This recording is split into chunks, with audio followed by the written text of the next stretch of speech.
make the buko pandan salad. Buko pandan salad is one of the best part of my childhood memories. Cooking is part of a 7 major art of a Western civilization. Cooking is crafting by means of hands creativity. Buko pandan is a cookie craft because I cook it and I decorate it. Art and science. So, the best explanation in the buko pandan is how I make gelatin from powder to liquid to solid. That's science. The science is the reaction of the gelatin. Science led the way to make art beautiful. The conceptual art in the buko pandan salad, it doesn't really matter on how it looks like because every buko pandan has a similar visual. So, the conceptual art in the buko pandan salad is how I process it, how I cook it, and how I put my heart on it. Thank you.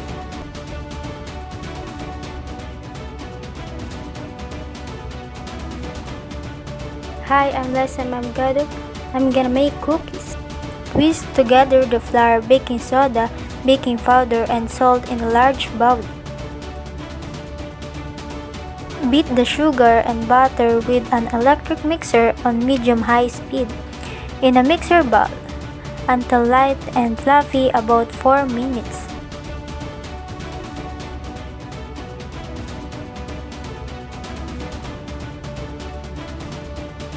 And add the vanilla extract and egg and beat again to incorporate.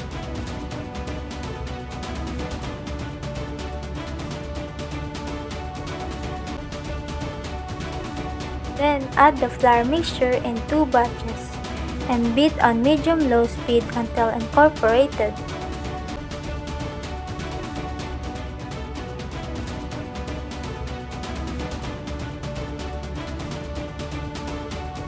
Arrange the butter mixture on the prepared baking sheets and cut or draw the design you want.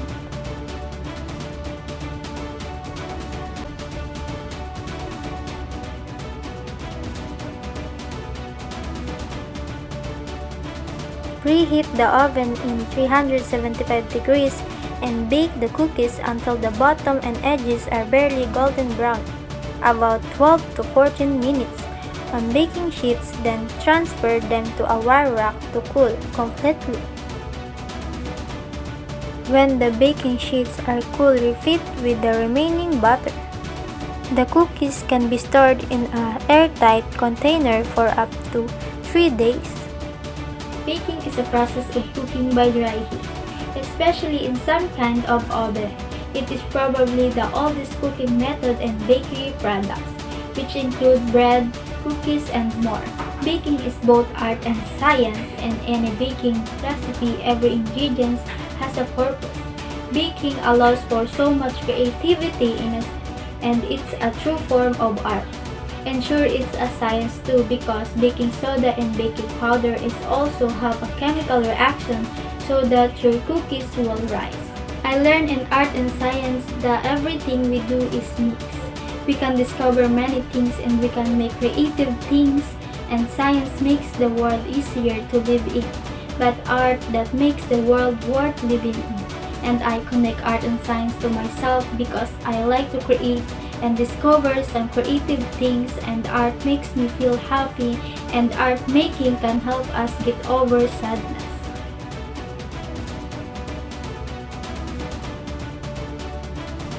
Hi, I'm Erling Galaoran. I will do the Caribbean Sunset cocktail without alcohol.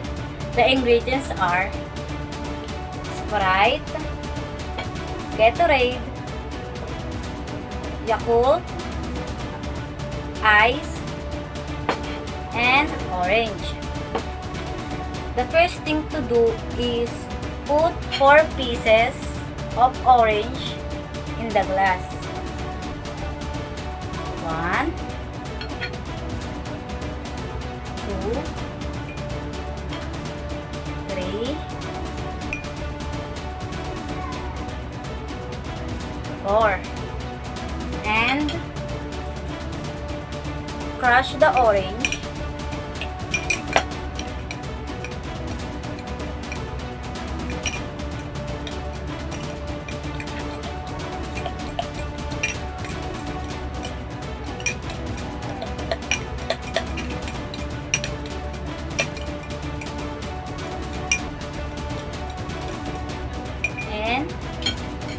I put ice.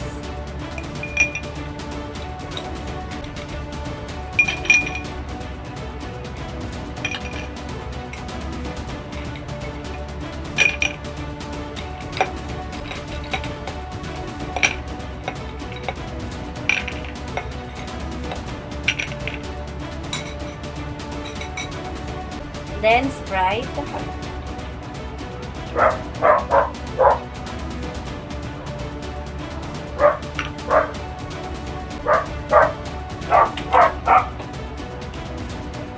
Half of Yakult.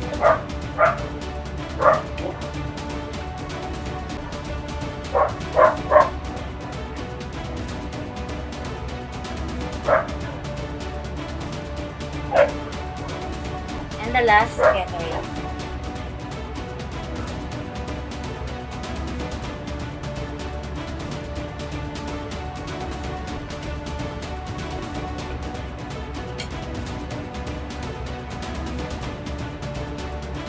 This is the result of Caribbean cocktail. Thank you for watching. I learned in this topic to discover how to mix different string flavor and how to be a creative person. I connect art and science to myself because I am a creative person and I think of things so I know the outcome of my life decision and I discovering more about my skills at what I want to do. I connect cocktail to art and science. The connection of art to cocktail is to be a creative person and I thought the outcome of cocktail I made is so beautiful and the connection of science and art I discovered that impossible to make a cocktail without alcohol and I made experiment cocktail mix a Yakult, orange, Sprite, and Gatorade. The result was different color and the cocktail is so delicious flavor.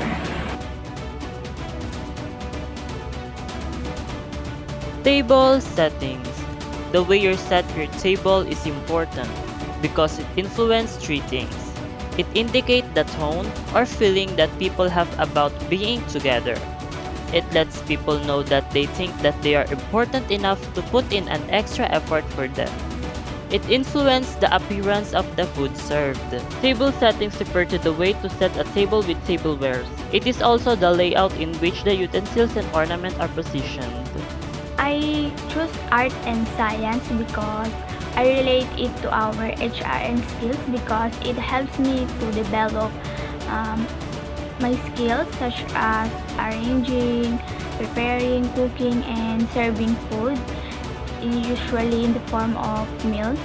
And it also helps me to create and discover new recipes on my own. As you can see, I was doing table arrangement, which is basic table setting. This is the one that is usually set every time we eat with our family and friends.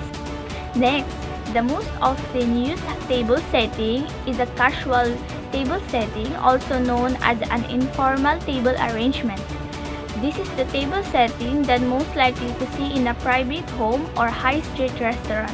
Table settings are work of art because they highlight the shape while adhering to a set of formal principles. For displays, execute table linens and careful attention to the balance and harmony of all parts of transferred food and table arrangement into the kind of art. It is very important to take a time to prepare a proper place at the dining table with the appropriate equipment as is to dine with the correct etiquette. The table settings become attractive because of their arrangement. It expresses how people feel about spending time together. It is creating a pleasant atmosphere so that your relationships and appearance of food are enhanced. It's simple for me to change the table setting since I can recall where the utensils are on the table. It is very relaxing and I like the beauty of table arrangement. Shake it like you mean it. Gandang umaga, ang aking gagawin ay pagtitimpla ng Nesty. Isang bartending skills na natutunan ko sa OJT nung nasa Astoria Plaza pa ako. Ang unang ginawa, lalagay muna sa isang baso at lalagyan ng konting tubig na mainit para matunaw agad. Pag hinalo, lang kasimple.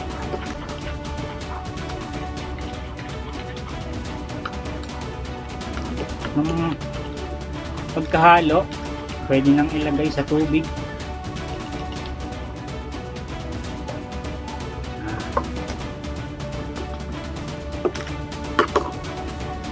Pagkatapos nun, takpan ang pitcher at haluin ng mabuti. Shake it like you mean it. Yan. Tapos na.